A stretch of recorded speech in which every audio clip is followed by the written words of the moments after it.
তুই আমাকে হাত তুললি? তুই জানিস আমি কে? দাঁড়া, তোকে দেখাচ্ছি মজা। তুই কি করলি? কলেজে সিনিয়রের গায়ে হাত তুললি? দাদা, কলেজের ফার্স্ট ইয়ারে একটা মেয়ে আমার গায়ে হাত তুলেছে। নিশ্চয় কোনো দোষ করেছিস? না দাদা, আমি কিছু করিনি। মেয়েটা কোথায়? ওইখানে আছে। এই মেয়ে, তুমি কলেজের সিনিয়রের গায়ে হাত তুলেছো কেন? নতুন কলেজে এসে অশান্তি শুরু করেছো? কি হলো, কথা বলছো না যে? আমি ওর গায়ে হাত তুলতে চাইনি, আমার অনেক ডিস্টার্ব করছিল, তাই আমি হাত তুলেছি। কি রে, ও যেটা বলছে সেটা ঠিক? না দাদা, আমি ওকে কিছু বলিনি। এর পরে যদি শুনি তুই কোনো মেয়ের দিকে তাকিয়েছিস, তাও তোকে কলেজ থেকে বের করে দেবো। যা এখান থেকে। সরি, কিছু মনে করো না, আমি কিছু না জেনে তোমায় বলেছি। মেয়েটিকে দেখে অনেক আপন মনে হচ্ছে কেন? ওর মুখখানি অনেকটা মায়াবী, এ যেন আমার স্বপ্নে দেখা রাজকন্যা। কি সব ভাবছি। তুই না, তোমার সঙ্গে একটু কথা আছে। হ্যাঁ বলুন। কালকের ঘটনার জন্য আবারও ক্ষমা চাইছি। আমি কিছু মনে করিনি, ওখানে আপনার কি দোষ? যদি কিছু মনে না করো তাহলে একটা কথা বলতাম। হ্যাঁ বলুন। কালকে তোমায় প্রথম দেখার পর আমি সারা রাত ঘুমাতে পারিনি। মনে হচ্ছে তুমি যেন অনেক দিনের চেনা। পুরো তোমাকেই দেখতে ইচ্ছা করছে, তোমার সঙ্গে কথা বলতে ইচ্ছা করছে। জানি না এটা কেন হচ্ছে। আপনি কি বলছেন? হ্যাঁ, আমি ঠিকই বলছি। এমন আমার কখনো হয়নি।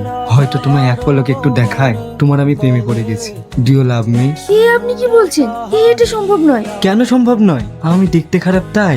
সেটা নয়, মাশাআল্লাহ আপনি ভেরি হ্যান্ডসাম। সত্য কথা বলতে আমি আপনার যোগ্য নই। তুমি আমায় এড়িয়ে যাচ্ছ? আমি কিন্তু সত্যি বলছি, তোমায় প্রথম দেখায় আমি তোমাকে ভালোবেসে ফেলেছি। আপনি আমার মতো একটা সাধারণ মেয়ের মধ্যে কি এমন দেখলেন যে আমায় ভালোবেসে ফেললেন? অনেক কিছু, যেটা আমি চেয়েছিলাম সেটাই তুমি। আপনি আমার সম্পর্কে জানলে এই কথাটা দ্বিতীয়বার বলবেন না, আর আপনার ভালোবাসাও হারিয়ে যাবে। কি এমন কথা বলো? আমি তোমাকে সবকিছু বিনিময়ে ভালোবাসতে রাজি আছি। একটা কথাই জেনে রাখুন, আমি আপনার যোগ্য নই, আর আমার মতো এই হতভাগীর কপালে ভালোবাসার স্বপ্ন দেখতে নেই। কারণ আমি জীবনে অনেক কষ্ট পেয়েছি, আর নতুন করে পেতে চাই না। বিশ্বাস করো, আমি তোমায় অনেক সুখে রাখবো। আচ্ছা ঠিক আছে, আমাকে 2 দিন ভাবতে সময় দিন, তারপর জানাবো। কি রে, কলেজের লিডার তোকে কি বলছিল? কিছু না। তবে একটা কথা জেনে রাখিস, ওর পেছনে কিন্তু হাজারো মেয়ে পাগল, ও কোনো মেয়েকে বাড়তে দেয় না। তুমি না কিছু ভাবলে? হ্যাঁ, আমি জানি আপনি অনেক ভালো মানুষ। প্রতিটা মেয়ের স্বপ্নই আপনার মতো একটা ছেলে পাওয়ার। আমিও আপনাকে পছন্দ করি, কিন্তু সত্যি কথা বলতে আমি আপনাকে ভালোবাসতে পারবো, কারণ আমি আপনার যোগ্য নই। কষ্ট পেন না, দেখবেন আমার চেয়ে আপনি অনেক ভালো মেয়ে পাবেন। সান্ত্বনা দিচ্ছ?